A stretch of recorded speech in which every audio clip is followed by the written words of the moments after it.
His areas of interest are critical care and management of acute and chronic pain. Good afternoon, ma'am. Good afternoon.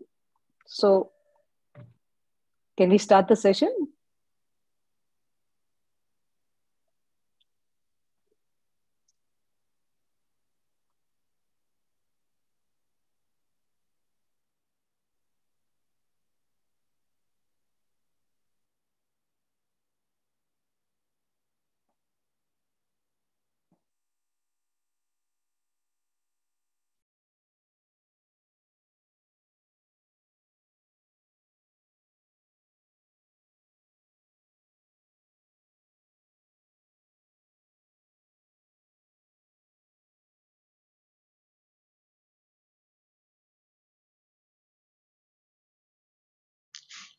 Good afternoon, everybody.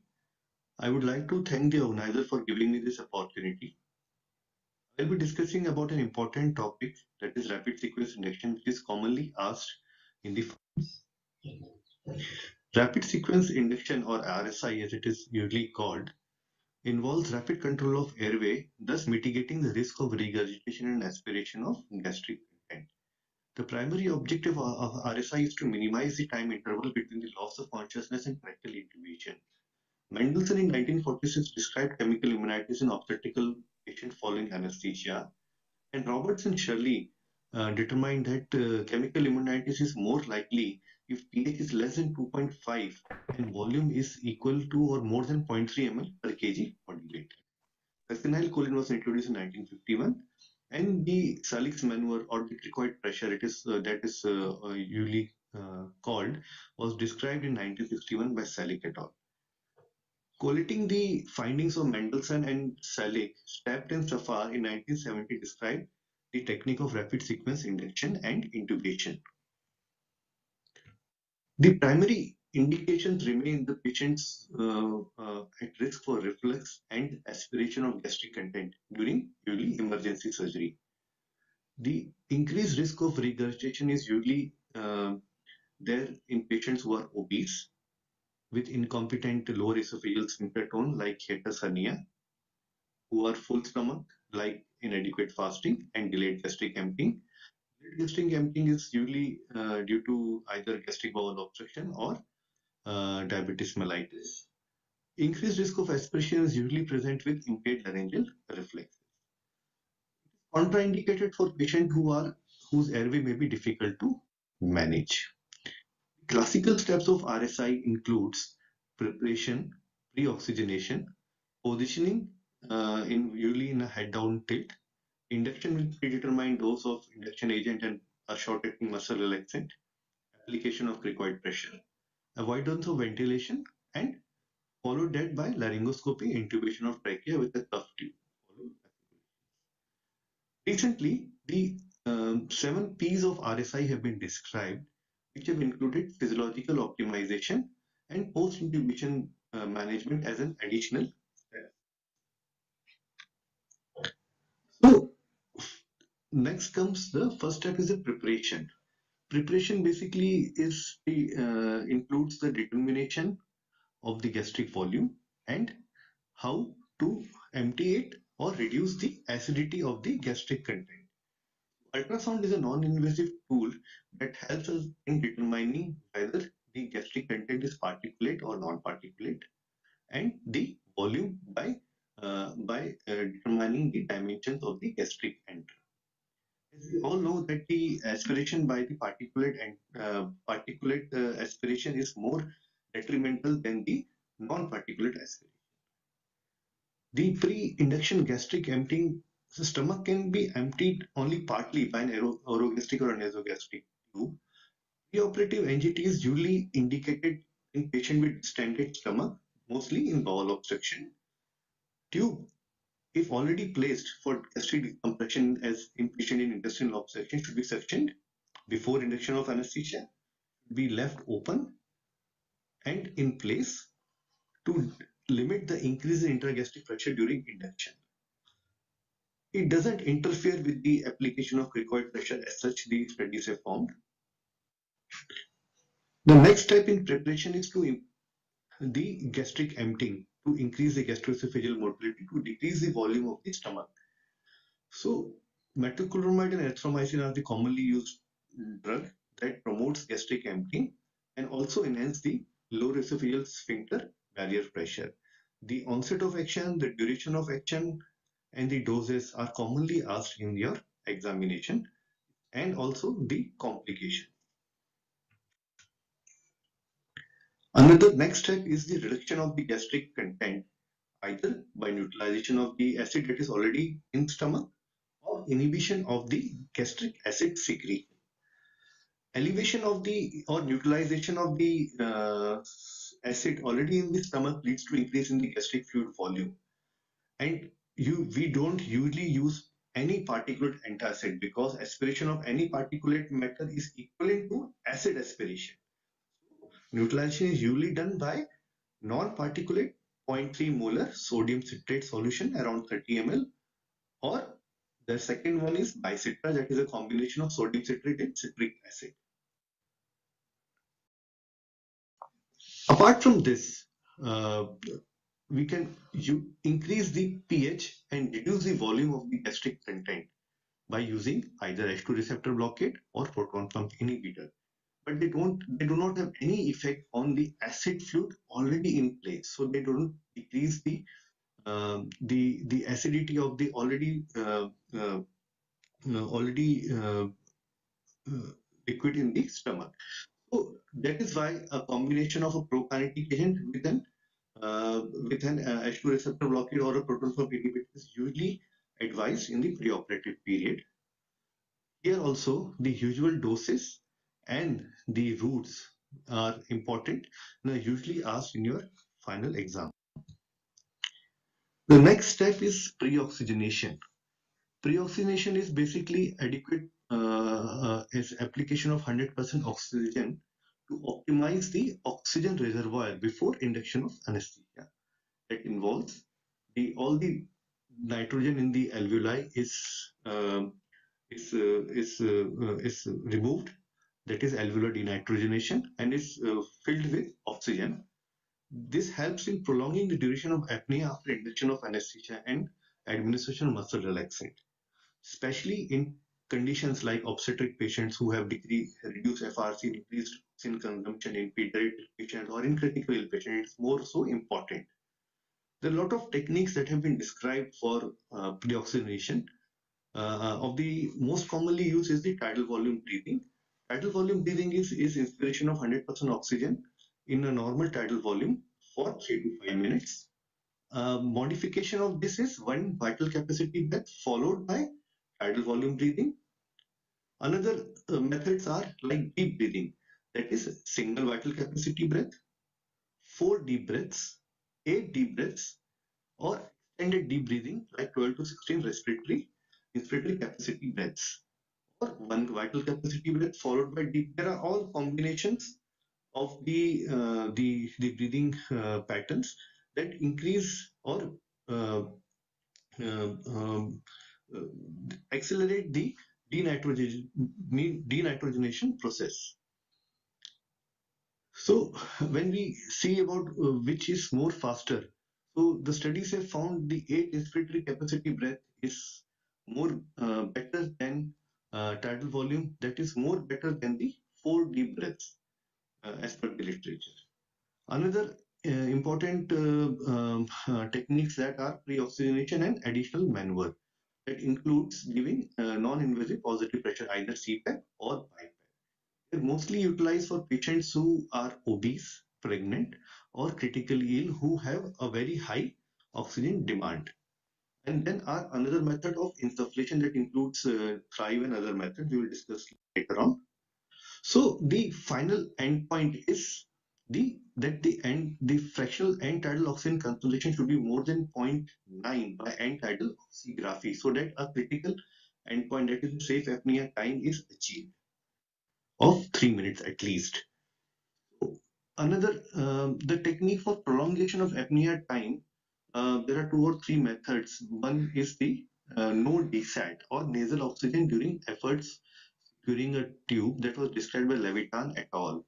In this technique, the nasal cannula is placed under either a face mask or a bag wall mask during initial pre-oxygenation. And soon after the induction, the flow is increased into the cannula to around 15 liter per minute. That facilitates an apneic oxygenation. Here, it is important to understand the basic physics of apneic oxygenation. The difference between the alveolar rate of oxygen removal from lung, that is uptake of oxygen from the lung, and excretion of CO2 into the lung generates a negative pressure gradient of up to 20 centimeter of water that drives oxygen into the lung from the natural reservoir, that is a nasopharyngeal or the oropharyngeal reservoir. But the important thing is it is dependent upon the maintenance of the airway patency. That is, we need to open the airway with the help of either jaw thrust or with the help of adjuncts. It is an easy and helpful technique, and it has been shown that the events of desaturation bradycardic events are infrequent with the use of no deset technique. Another method is pharyngeal oxygen insufflation that was described by Taylor and colleagues in 1988. It involves the introduction of around 8 French catheter into the oropharyngeal space following the induction of anesthesia, and it is found that up to 10 minutes of safe apnea time in healthy patients could be achieved. The latest method is Thrive, that is transnasal humidified rapid insufflation ventilatory exchange, as described by Patel and Orai in 2015. It involves the administration of high flow, that is 30 to 70 liter of oxygen that is warmed, humidified through an HFNO machine connected through a nasal cannula. The comparative study of Thrive with tidal volume breathing have shown that they are both equivalent in terms of pre-oxygenation, and it extends the apnea time beyond the traditional apneic oxygenation technique, that is no deset and pharyngeal insufflation, and improves also the clearance of the CO2. Next important step is the positioning of the patient while the oxygenation and intubation. So classically, the head down tilt and a full cervical spine extension, head down tilt and a full cervical spine extension was described by Selig to prevent aspiration of the regurgitated content, but it compromised the airway management as well as the oxygen reserve in the lungs. Therefore, nowadays, a backup head elevated, that is BUHE position, improves pre-oxygenation as well as prolongs apnea time. Also, it improves laryngeal exposure during the intubation. The sequence of drug classically has been said that induction drug first, then followed by muscle relaxant, but reversal of the sequence have been studied, and they have found no complication. Apart from that, there was a modestly faster time to intubation was found. So the classically thiopentone was the induction agent of choice. The dose of the agent was pre-calculated according to the body mass, but there were problems of underdosing which lead to awareness, or overdosing which leads to hemodynamic instability because of the pre-calculated dosing.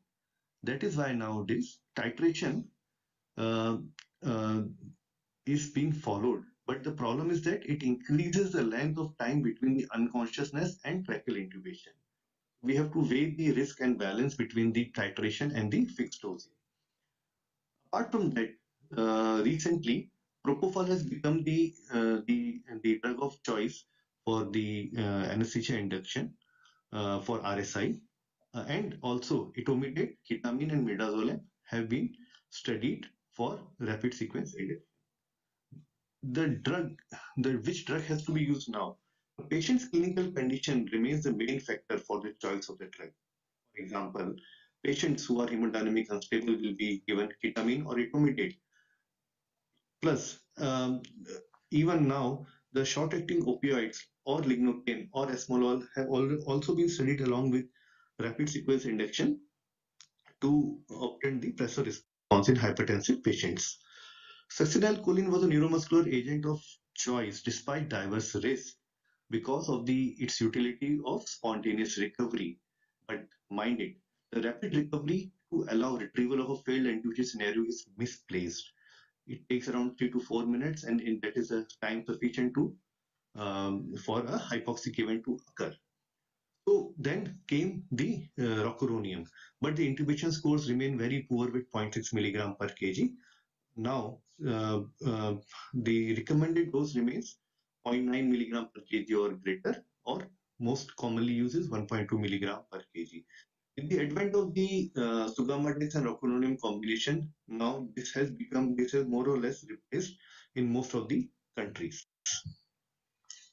Sugammadex we note is a chelating agent, and it can recover the top to 0.9 as soon as after 3 minutes, 1.2 milligram of rocuronium. But mind it, the studies are still in process to evaluate the placental transfer of sugammadex or sugammadex rocuronium complex to the fetus. So cricoid pressure, the next step is the cricoid pressure following the induction. Cricoid pressure is the application of force, basically thumb and the index finger, to the cricoid cartilage of the patient. Rationale is that upper esophagus is occluded between the trachea and the cervical vertebra, thus preventing the reflux of gastric content and aspiration. The traditional teaching was the force should be around 40 Newton or 44 Newton, but recent studies have shown that it should be applied lightly initially, that is 10 Newton, and firmly after as soon as the consciousness is lost. Pressure is maintained till ET tube is confirmed, placement is confirmed. One important thing is that this one hand technique may lead to the flexion of head on neck that may impede laryngoscopy. Thus, a bimanual technique where the free hand is under the behind the neck, supporting the neck to overcome the tendency of the neck flexion has been described. But this also has some fallacy. The cricoid pressure doesn't lie just behind the trachea. It may usually lies lateral, mostly on the left side of the trachea. Pressure that is being applied by the assistant may be unmeasurable, unvariable degree, and the force also may be variable. It may reduce the lower esophageal sphincter tone, thus increasing the reflux risk and distort the view at laryngoscopy. Therefore, the recent guidelines, the 2015 guidelines, have said that cricoid pressure may be removed if intubation is difficult during an rapid sequence induction, or it can also be removed if vomiting occurs to reduce the chance of esophageal rupture from active vomiting. Therefore, the modified RSI involves a lot of things that have been changed from the classical RSI. That is, dose is titrated. The induction agent appropriate to the clinical condition is used.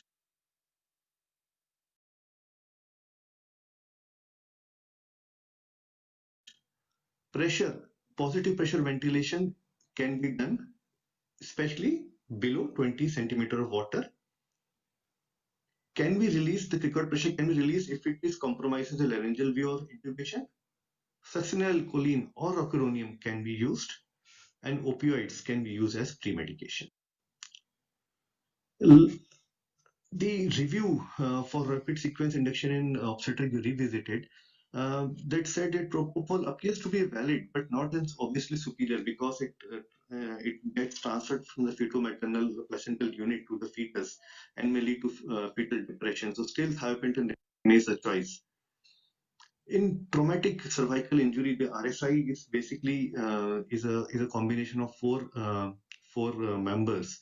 One giving the cricoid pressure, another giving the manual inline stabilization, the person who is giving the drugs, and the patient the person who is intubating the patient. So pediatric RSI is somewhat different from the adult because in neonates and infants resaturate rapidly and they have a pronounced vagal response to laryngoscopy. The standard approach can be used with some modification with appropriately sized equipment, carefully calculated doses as they require higher doses, and atropine is used as adjunct in a dose of 20 to reduce the bradycardia. Thank you.